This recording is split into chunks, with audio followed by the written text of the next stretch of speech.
sé cómo explicar esto sin sonar como un loco, pero juro que cada palabra es verdad. Me llamo Andrés, tengo 26 años y durante 8 meses trabajé el turno nocturno en un Starbucks a las afueras de Monterrey, el que está sobre la carretera, ese que queda abierto hasta las 2 de la mañana. Tomé el turno porque pagaban un poco más y porque estaba juntando para un carro. Simple, nada raro. Las primeras semanas fueron lo que esperarías. Camioneros pidiendo americanos, universitarios desesperados con sus laptops, parejas que no tenían otro lugar a donde ir. Normal, aburrido, incluso. Pero después de un mes empecé a notar a un tipo. Llegaba siempre entre las 11 y las 11:30. Siempre solo. Siempre pedía lo mismo. Un venti de café negro, sin azúcar, sin nada. Se sentaba en la mesa del fondo, la que está junto al ventanal que da al estacionamiento. No sacaba celular, no leía nada, no hacía nada. Solo se sentaba ahí con su café y miraba hacia afuera. Era un hombre de unos 40 y tantos, delgado, pelo corto, medio canoso. Usaba siempre una chamarra verde oscuro tipo militar y unos lentes con armazón grueso. Tenía una cicatriz fina que le cruzaba la ceja izquierda. Nunca sonreía, nunca fruncía el ceño. Su cara era como una máscara, siempre igual. Mi compañera del turno, Daniela, lo llamaba el reloj porque llegaba siempre a la misma hora. «Ya llegó tu novio», me decía riéndose. Yo me reía también, al principio. Lo raro empezó cuando me di cuenta de un patrón. Una noche, el reloj no vino. Me pareció extraño porque no había faltado en semanas. Al día siguiente, vi en las noticias que habían encontrado el cuerpo de una mujer en un terreno baldío a 15 minutos de ahí, estrangulada, sin identificación. No pensé nada. Coincidencia. 3 días después, volvió a faltar. Esa misma noche, otro cuerpo, un hombre esta vez, en un callejón detrás de una tienda de autopartes. Mismo método, estrangulado. ¿Viste las noticias?, le dije a Daniela al día siguiente. Otro muerto. Sí, ya sé, me contestó Daniela. Mi mamá ya no me quiere dejar venir al turno de noche. Dice que hay un loco suelto. ¿No te parece raro que el reloj no vino justo esa noche? Me miró como si estuviera bromeando. ¿Estás diciendo que el viejito raro del café negro es un asesino serial? No, no estoy diciendo eso, le dije. Solo digo que es raro, Andrés. Hay como 100.000 personas en esta zona. Me soltó. No vino porque no vino. Ya tenía razón, probablemente. Pero empecé a llevar un registro. No me juzguen, sé que suena obsesivo, pero necesitaba sacármelo de la cabeza. Anoté en mi celular cada noche que venía y cada noche que no venía, fecha y hora. Durante las siguientes 6 semanas, el reloj faltó 5 veces. En cada una de esas 5 noches, alguien murió. No en el mismo lugar, no de la misma manera exacta, pero siempre en un radio de 20 kilómetros. Estrangulamiento, asfixia, una vez golpes. Las noches que venía al Starbucks no pasaba nada. Nada. La zona estaba tranquila. Le mostré mis notas a Daniela. «Güey, esto es una coincidencia», me dijo, pero vi cómo le temblaban las manos. «Tiene que ser una coincidencia». 5 de 5, Dani, le respondí. 5 veces que no viene. 5 muertos. Daniela se quedó callada un segundo y luego me soltó. «¿Y qué quieres hacer? ¿Llamar a la policía y decirles que un señor que toma café negro es un asesino porque a veces no viene a Starbucks?» Se escuchaba ridículo cuando lo decía así, y tenía razón, no tenía nada, solo fechas en mi celular, pero no podía dejarlo ir. La siguiente vez que el reloj vino, me acerqué a su mesa con la excusa de limpiar la de al lado. «Buenas noches, ¿todo bien con su café?», le pregunté intentando sonar casual. Me miró, por primera vez en meses, me miró directo a los ojos. «Perfecto, como siempre», respondió. Su voz era baja, tranquila, normal, pero sus ojos no parpadeaban. Durante los 10 segundos que duró esa interacción, no parpadeó ni una sola vez. «Si necesita algo más, aquí estamos», le dije. «No necesito nada más», contestó sin cambiar la expresión. Me alejé y sentí un escalofrío que me recorrió desde la nuca hasta la espalda baja. Daniela me estaba mirando desde el mostrador, con los ojos enormes. «¿Qué te dijo?», me preguntó. «Nada», le dije, «que su café está perfecto». «¿Y por qué estás temblando?». No me había dado cuenta, pero tenía las manos temblando. 2 noches después, el reloj no vino. Me quedé detrás del mostrador, revisando las noticias en mi celular cada 10 minutos. A las 6 de la mañana, cuando terminó mi turno, no había ninguna noticia. Por primera vez, mi teoría no se cumplió. Me fui a mi casa, casi aliviado. «¿Ves, Andrés, estás paranoico?», me dije. Me dormí tranquilo. Me desperté a las 3 de la tarde con 17 mensajes de Daniela. «Contesta, Andrés, por favor. Encontraron a una persona muerta en el estacionamiento estacionamiento de atrás del Starbucks. Sentí que el suelo se me movía. La víctima era un hombre de 32 años. Lo encontró el encargado de la limpieza del turno de Midday la mañana en la parte trasera del estacionamiento, detrás de los contenedores, estrangulado. Había estado ahí toda la noche. Mientras yo estaba adentro sirviéndole café a los clientes, había un cadáver a 30 metros de mí.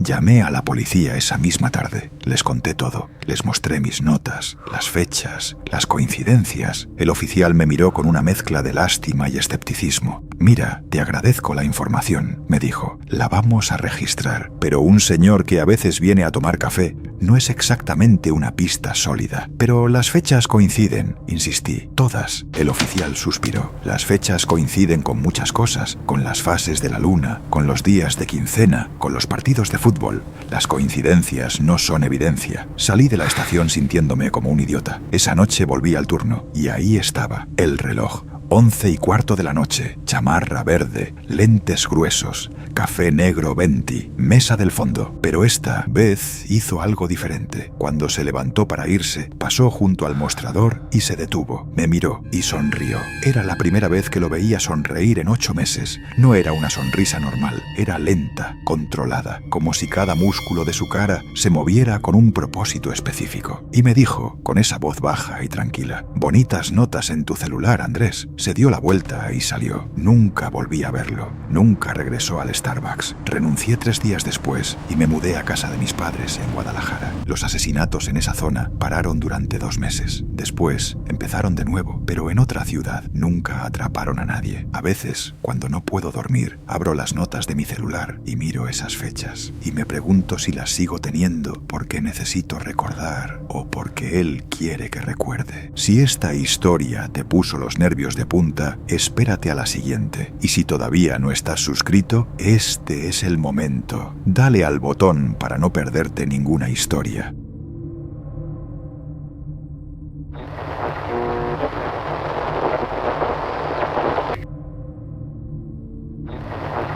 Yo no soy de las que se asustan fácil. Crecí en Ecatepec, tengo 3 hermanos mayores y a los 14 ya viajaba sola en metro a las 11 de la noche. Pero lo que me pasó me enseñó que a veces el peligro no parece peligro hasta que ya es demasiado tarde. Me llamo Valentina, tengo 19 años y hace unos meses empecé a trabajar en un Starbucks en la zona rosa de la Ciudad de México. Turno nocturno, de las 8 a las 3 de la mañana. El horario era horrible, pero la paga me servía para la universidad. Las primeras semanas fueron normales. Mi supervisor, Héctor, era tranquilo, la otra barista, Keila, era graciosa y el ambiente era relajado después de las 10. Nos quedábamos los 3, cerrábamos, limpiábamos, nos íbamos. Lo vi por primera vez un martes. Estaba haciendo un frappuccino cuando levanté la vista y vi a un tipo sentado junto a la ventana. No recordaba haberlo atendido. 30 y tantos años, pelo negro peinado hacia atrás, camisa blanca de botones, demasiado formal para un Starbucks a las 11 de la noche, cara delgada, mandíbula marcada, y me estaba mirando, no mirando hacia la barra, mirándome a mí. Cuando nuestros ojos se cruzaron, no desvió la mirada, sonrió ligeramente, levantó su vaso como haciendo un brindis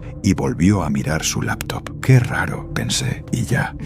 Pero 3 días después lo vi otra vez, afuera, no en el Starbucks, en la parada del camión donde tomo el transporte para ir a la universidad. Estaba parado al otro lado de la calle, con la misma camisa blanca, mirando su celular. No me miró, o por lo menos no lo noté, pero lo reconocí. Pelo peinado hacia atrás, mandíbula marcada. Coincidencia, me dije. La ciudad es enorme, pero esas cosas pasan. 2 días después lo vi en el Oxxo, que está a una cuadra de mi departamento. Estaba mirando los estantes de botanas, pero juro que un segundo antes me estaba mirando a mí. Esa noche no dormí bien. Al día siguiente vino al Starbucks. Se formó en la fila como cualquier cliente. Cuando llegó al mostrador, me sonrió con esa misma sonrisa leve. «Hola, un latte con leche de almendras, por favor», me dijo con naturalidad. «¿Nombre?», le pregunté. «Diego», respondió. Lo anoté en el vaso. Mis manos estaban firmes. Por fuera estaba tranquila. Por dentro, mi cerebro estaba gritando. Mientras Keila preparaba su latte, Diego se quedó parado junto al mostrador en vez de ir a sentarse. Me miraba a trabajar. ¿Llevas mucho trabajando aquí?, me preguntó. «Unas semanas», le contesté sin mirarlo mucho. «Se nota que eres nueva», me dijo. «Tienes esa energía todavía, la de aún no odio este trabajo». Se rió suavemente. Le seguí el juego. «Sí, bueno, pregúntame en 6 meses». «Claro, en 6 meses», repitió él. Algo en cómo lo dijo, «en 6 meses», me heló la sangre, como si fuera una promesa, como si supiera que iba a seguir viéndome durante 6 meses. Kayla le entregó su latte. Diego lo tomó, me miró una última vez y dijo: «Nos vemos, Valentina». Yo nunca le dije mi nombre. Sí, ya sé, estaba en el mandil. Todos traemos el nombre en el mandil. Pero la forma en que lo dijo no fue como leer una etiqueta. Fue como si ya lo supiera, como si lo hubiera practicado. Le conté a Kayla después de que se fue. «Lo he visto en 3 lugares diferentes fuera del trabajo», le dije. Kayla frunció el ceño. «¿3? ¿Estás segura de que es la misma persona?» «100%, le respondí. «No es una cara que olvidas. Puede ser coincidencia, Val», me dijo. «¿Vives cerca de aquí?» «A 20 minutos en camión». «Entonces no es tan raro que lo veas en la zona», insistió. «Lo vi en la parada cerca de mi universidad», le expliqué. «Mi universidad está al otro lado de la ciudad». Kayla se quedó callada un momento. «Ok, eso sí es raro. ¿Se lo dices a Héctor?» «Se lo dije a Héctor». Me escuchó con seriedad y me dijo que si el tipo volvía a hacer algo raro, él hablaría con él. «Pero ten cuidado con acusar a alguien solo porque lo viste en la calle», me dijo. Diego volvió al día siguiente, y al siguiente, y al siguiente. Siempre el mismo pedido, siempre la misma sonrisa. A veces se quedaba 1 hora, a veces 2. Nunca hacía nada amenazante, nunca se acercaba demasiado, nunca decía nada fuera de lugar. Era educado, amable, hasta encantador, si no supieras que te estaba siguiendo por toda la ciudad. Pero cada vez que yo levantaba la vista, él ya me estaba mirando. El jueves de la 3ª semana hice algo que tal vez fue estúpido. Salí del Starbucks por la puerta trasera en vez de la principal para ver si me seguía. Caminé 2 cuadras hasta la avenida y me subí a un camión que no era el mío. Me senté hasta atrás y miré por la ventana. Diego estaba parado en la esquina, mirando el camión, mirando mi ventana. Cuando el camión arrancó, sacó su celular y empezó a caminar en la dirección contraria. No corrió, no gritó, no hizo nada. Simplemente me miró irme. Me bajé 4 paradas después, tomé un Uber y me fui a casa de mi hermano. Le conté todo. Mi hermano quería ir a buscarlo esa misma noche, pero lo convencí de que lo mejor era ir a la policía. Fuimos al día siguiente. Puse una denuncia. La oficial me dijo que iban a investigar, pero que sin un nombre completo o una agresión directa no podían hacer mucho. «No ha hecho nada ilegal técnicamente», me dijo. «Ir a un Starbucks no es delito». Le pedí a Héctor que me cambiara al turno de la mañana. Me dijo que no había espacio, pero que iba a intentar. Mientras tanto, mi hermano empezó a recogerme todas las noches. Diego siguió viniendo al Starbucks todas las noches, pero dejó de hablarme. Se sentaba, tomaba su latte, miraba hacia la barra y se iba. El silencio era peor que las conversaciones. Una noche, 3 semanas después de la denuncia, mi hermano llegó tarde a recogerme. 15 minutos. Le mandé un mensaje y me dijo que estaba en camino, que esperara adentro. Estaba sola en el mostrador. Kayla ya se había ido. Héctor estaba en la bodega. La puerta se abrió y entró Diego. «Cerramos en 5 minutos», le dije, tratando de sonar firme. «No vengo por café», respondió. Se quedó parado frente al mostrador. No sonreía. Su cara era completamente seria, casi triste. «Valentina, sé que piensas que soy una persona mala», me dijo, «pero no es lo que crees. No quiero hablar contigo», le solté. «Por favor, vete. Solo quiero que entiendas algo», continuó, como si no me hubiera escuchado. «No te estoy siguiendo. Tú eres la que siempre aparece donde yo estoy». La forma en que lo dijo, con total convicción, como si genuinamente creyera lo que estaba diciendo, me asustó más que cualquier amenaza directa. No estaba jugando, no estaba mintiendo. En su cabeza yo era la que lo seguía a él. «Diego, vete», le repetí. «Mi hermano viene en camino». Y entonces me soltó algo que me dejó helada. «¿Tu hermano, el que maneja la camioneta gris, el que vive en Iztapalapa, en la calle?» «Para», le grité. Héctor salió de la bodega. «¿Qué está pasando?», preguntó. Diego me miró una última vez. «Solo quería que supieras que te entiendo, Valentina. Nos entendemos», murmuró. Se dio la vuelta y salió. Le conté todo a Héctor. Le conté lo de mi hermano, lo de la dirección. Héctor llamó a la policía esa misma noche. Esta vez vinieron, tomaron la denuncia ampliada, revisaron las cámaras, pero Diego no volvió. No volvió al Starbucks. No lo vi en ningún lado. Desapareció. Durante 3 semanas semanas viví en paranoia constante. Mi hermano me acompañaba a todos lados. Después de un mes sin verlo, empecé a relajarme. Hace 2 semanas estaba limpiando mi cuarto y moví mi escritorio para barrer detrás. En la pared, detrás del escritorio, había algo pegado con cinta adhesiva. Era una foto mía, durmiendo en esa misma cama, tomada desde el ángulo de mi ventana. En la parte de atrás, con letra pequeña y cuidadosa, decía: «Dulces sueños, Valentina. Nos vemos pronto». Me mudé esa misma noche. Cambié de número, cambié de trabajo, cambié de universidad. Nunca lo encontraron. La policía dice que sin más evidencia, el caso está en pausa. Cada noche, antes de dormir, reviso detrás de mi escritorio, detrás de mis muebles, detrás de todo, porque si ya estuvo en mi cuarto una vez sin que yo lo supiera, ¿cómo sé que no está aquí ahora mismo?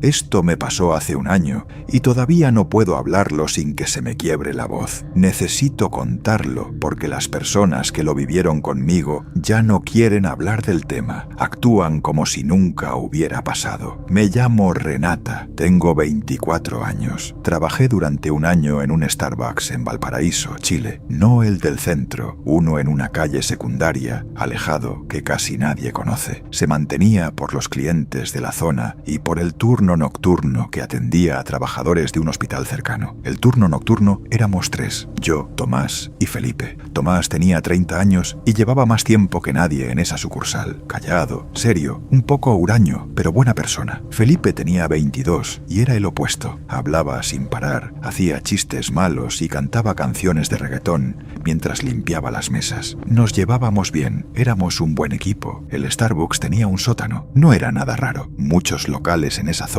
tienen sótano para almacenamiento. Bajábamos a buscar insumos, vasos, jarabe, unos 40 metros cuadrados, iluminado con tubos de luz, estanterías metálicas llenas de cajas, piso de concreto, paredes de concreto, normal, excepto por la puerta del fondo. Al fondo del sótano, detrás de la última estantería, había una puerta de madera vieja que no correspondía con el resto del lugar. Todo el sótano era concreto y metal, y esa puerta era de madera oscura, con una manija de hierro oxidada. Estaba cerrada con llave, siempre. ¿Qué hay atrás de esa puerta?, le pregunté a Tomás la primera vez que bajé. Nada, me contestó sin darle importancia. Da al sistema de ventilación viejo del edificio. Está clausurada. ¿Y por qué tiene cerradura? Porque la pusieron cuando construyeron el local. No sé, no la he abierto nunca, me dijo encogiéndose de hombros. Lo dejé pasar. Era un sótano de una cafetería, no un misterio para resolver. Pero a partir del segundo mes, empecé a escuchar cosas. La primera vez fue un jueves a la 1 de la mañana. Bajé a buscar vasos y mientras cargaba la caja, escuché un golpe, suave, toc, uno solo, desde la dirección de la puerta de madera. Me quedé quieta, esperé, nada más. Tubería, pensé, o una rata. La segunda vez fue una semana después, misma hora, más o menos. Bajé a buscar jarabe y escuché algo diferente. No fue un golpe, fue como un arrastre, algo arrastrándose del otro lado de la puerta, lento, pesado. Subí sin el jarabe. Tomás, hay algo raro en el sótano, le dije. Escuché como algo moviéndose detrás de la puerta. Tomás ni levantó la vista del mostrador. Son las tuberías, me respondió. Este edificio tiene como 40 años. Suenan raro. No sonó como tubería, insistí. Renata, he trabajado aquí 3 años, me dijo con tono de que no quería seguir hablando del tema. Las tuberías hacen ruido, los conductos hacen ruido, las ratas hacen ruido. Es un sótano. Felipe estaba limpiando mesas y se metió en la conversación. A lo mejor es el fantasma del barista que se suicidó acá. Se rió de su propio chiste. Tomás lo fulminó con la mirada.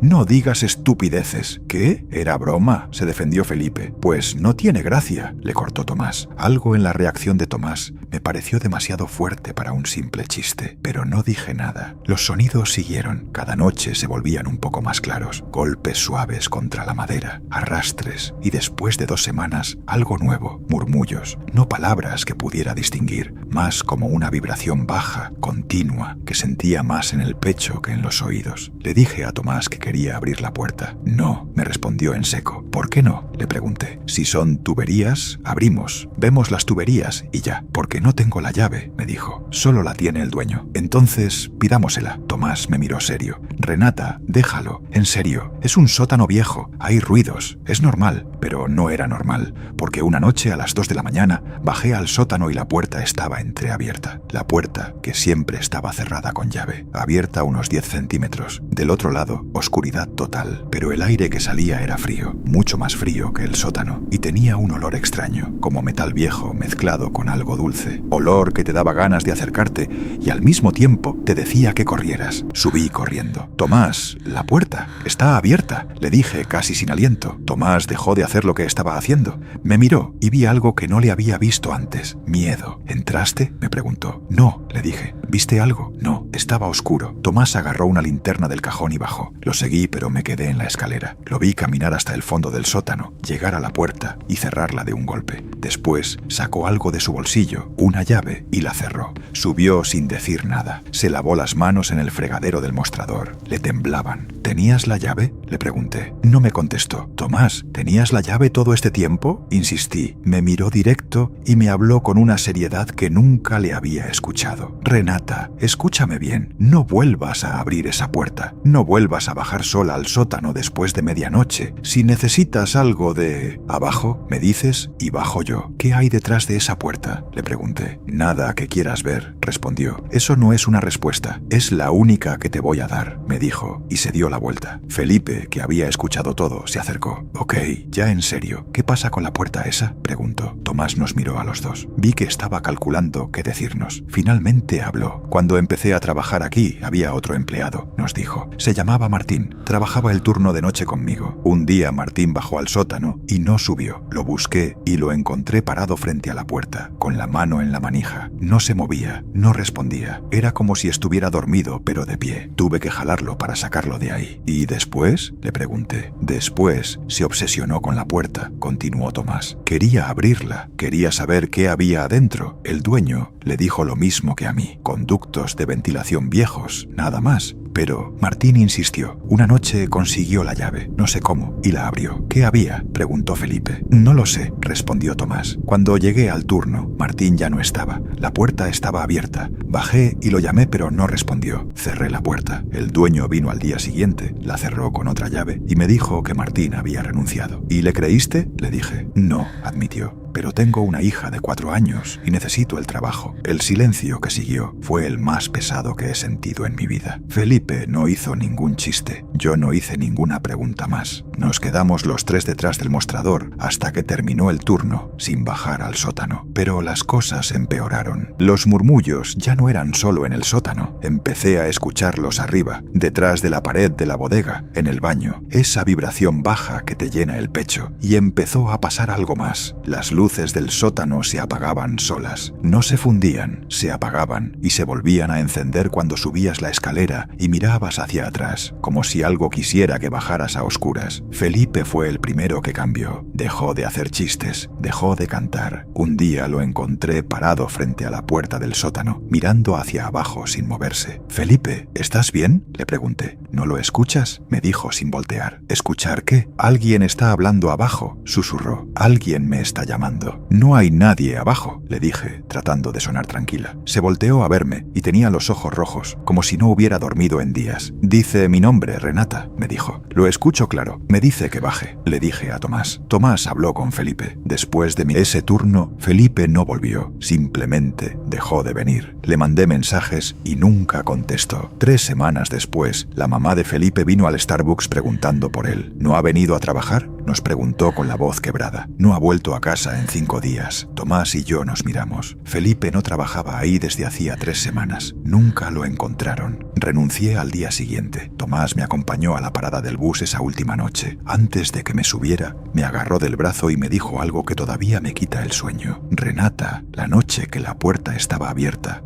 cuando bajé a cerrarla, me dijo sin mirarme. Vi algo adentro». «¿Qué viste?», le pregunté. «No era un conducto de ventilación», me respondió con la voz temblando. «Era un pasillo, largo, sin fin, y al fondo». Se detuvo, se pasó la mano por la cara. Al fondo había alguien parado, mirándome. mirándome, pero no era una persona. Tenía la forma de una persona, pero no era una persona. ¿Cómo sabes?, le pregunté. Me miró directo a los ojos, porque sonreía con demasiados dientes. No volví a hablar con Tomás. Le mandé un mensaje y me respondió solo una vez: estoy bien, no vuelvas. Hace 2 meses busqué el Starbucks en Google Maps, cerrado permanentemente, sin explicación, solo un letrero de local disponible. Hace una semana estaba en mi departamento, estudiando, a las 2 de la mañana, todo en silencio, y escuché algo que me hizo soltar el lápiz. Toc, un golpe suave, desde la pared detrás de mi escritorio. No fue tubería, no fue el vecino, fue el mismo sonido, el mismo toc que escuché en el sótano del Starbucks. Y después, esa vibración baja, ese murmullo que no tiene palabras pero que llena el pecho. No me mudé, no puedo mudarme, no tengo dinero, pero todas las noches lo escucho, y cada noche se escucha un poco más cerca. Suscríbete para más historias de terror.